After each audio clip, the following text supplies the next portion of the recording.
Right then folks, let's get right into it, and today I'm talking about additives and bait boosters and all that other expensive junk that people say we should add to our bait to help us catch more fish. Now then, the question is it there to catch the angler, or does it actually help you catch fish? Now, I've got a little selection here of the ones that I have. Do they catch me any extra fish? I don't really know. Do they make a massive difference in the grand scheme of things? I really don't know. I don't know what to say. I can't really answer it. It's all I know is if Joe Carras did a video and said, oh yeah, what you need to do is buy a tub of that and sprinkle it on your ground bait and it'll catch 100 pounds of fish, then I'll buy it because I believe it and I'm a sucker for it. And it's just like, as you can see from all the others, as soon as one comes out, and I've seen people catch using it, or supposedly, I don't know if these are made up or not, I'll go out and buy it because I'm always looking for that little edge, that little extra boost for stuff. And I don't even know if they do work, do you know what I mean? And it's like the thing that really knocks me off is you see all these companies launching pellets and different baits and ground baits and junk like that, and it's like, yeah, they do catch fish, but the humble maggot will catch you just as many. Do you know what I mean? I've done it before on videos where I've just fed maggots and caught shallow all day, and I've caught good carp, and F1's constantly doing that. And then a company will come out with a new type of pellet and it's like, oh yeah, I'm gonna get some of them. And I've got a tub there full of different ground baits. I've got a massive tub down there full of pellets of all different shapes and sizes and brands. And it's just like, behave, honestly. But, and this is a big but, and something that I constantly get reminded about that was told to me a few years ago. If you imagine a table laid in front of you and there were 10 plates on it and 9 had exactly the same food, say for instance sausage and mash, okay? Nothing against sausage and mash, but that's just what I'm using. And then the 10th plate is sausage and mash, but it's got a nice dollop of thick onion gravy on it. Which one is going to stand out to you the most? It's the one with gravy on, right?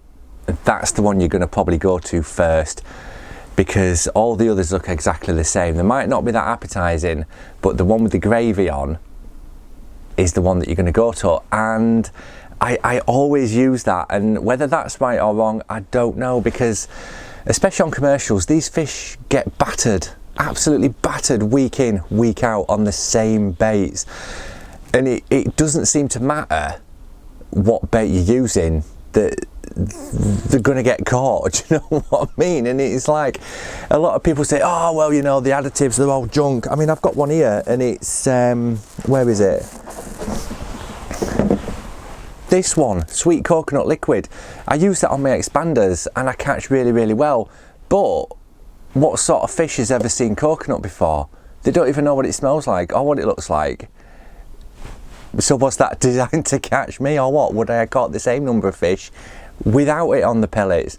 But again, sausage and mash, a bit of gravy could make the difference. So I don't know, I'm as confused as everybody, but I know damn well for a fact if Joe Carras did a video over the weekend and he was sprinkling some magical powder on his pellets and he caught a ton of F1s, I'd be in the tackle shop Monday morning buying the same damn thing.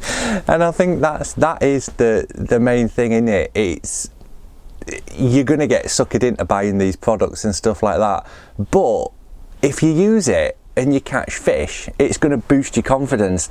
And I've said this all the time from day one, if you're confident in doing something, you're going to fish better. It just works like that. It's a massive psychological edge, and if you're starting to get more confident, you're going to catch more fish because everything becomes easier, because you know what you're doing is going to work. So spending 2 or 3 quid on a bottle of magic juice, is it really worth it?